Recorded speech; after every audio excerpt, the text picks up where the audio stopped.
গত বছর ৫ই আগস্ট গণঅভ্যুত্থানের পর দেশের গুরুত্বপূর্ণ মুহূর্তে সেনাপ্রধান জেনারেল ওয়াকারুজ্জামানের নেতৃত্বে সেনাবাহিনী জনগণের আস্থা অর্জন করে। সেই দিন দেশবাসী অধীর আগ্রহে তার ভাষণের অপেক্ষায় ছিল।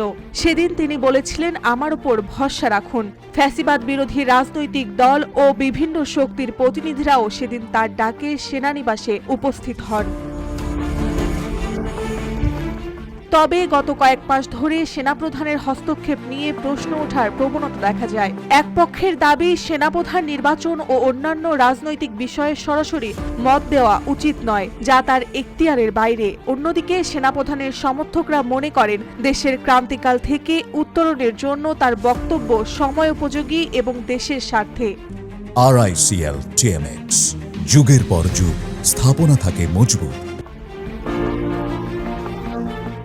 অন্তর্বর্তী সরকারের প্রধান উপদেষ্টা অধ্যাপক মোহাম্মদ ইউনূস সেনাবাহিনীর ভূমিকার প্রশংসা করেছেন। তিনি বলেছেন, দেশের ক্লান্তি লগ্নে সেনাবাহিনী দেশের মানুষের পাশে দাঁড়িয়ে একটি অস্থিতিশীল পরিস্থিতি থেকে রক্ষা করেছে। তবে সম্প্রতি এক টেলিভিশন টকশোতে বিতর্ক সৃষ্টি হয়। সেখানে বলা হয়, সেনাপ্রধান যখন কারো স্বার্থে বাধা হয়ে দাঁড়াচ্ছেন, তখন তার এখতিয়ার নিয়ে প্রশ্ন তোলা হচ্ছে। সেনাপ্রধান ২১শে মে সেনা অফিসার্স অ্যাড্রেসে জানিয়ে দিয়েছেন, ডিসেম্বরের মধ্যে জাতীয় নির্বাচন হওয়া উচিত, যা অনেকেই দেশের গণতন্ত্রকামী জনগণের প্রত্যাশার প্রতিফলন বলে মনে করছেন। বিশ্লেষকরা বলছেন, সেনাবাহিনী আইন শৃঙ্খলা রক্ষার জন্য দায়িত্বপ্রাপ্ত হলেও দীর্ঘমেয়াদী দায়িত্ব দেওয়া উচিত নয়। সুপ্রিম কোর্টের জ্যেষ্ঠ আইনজীবী ডক্টর স্বাধীন মালিক বলেন, সেনাপ্রধানের বক্তব্য আইনি মূল্যায়ন বর্তমান পরিস্থিতিতে কঠিন। রাষ্ট্রবিজ্ঞানীরা মনে করেন, ৫ই আগস্ট সেনাপ্রধান ঐতিহাসিক দায়িত্ব পালন করেছেন। না হলে অনেক হতাহতের আশঙ্কা ছিল।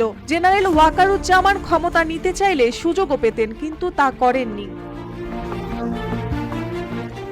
সেনাপ্রধানের এখতিয়ার নিয়ে বিতর্ক চলছেই। তবে দেশের রাজনৈতিক অস্থিরতা ও ভবিষ্যতের জন্য জাতীয় নির্বাচন সুষ্ঠুভাবে আয়োজনের প্রয়োজনীয়তা সকলে সম্মত।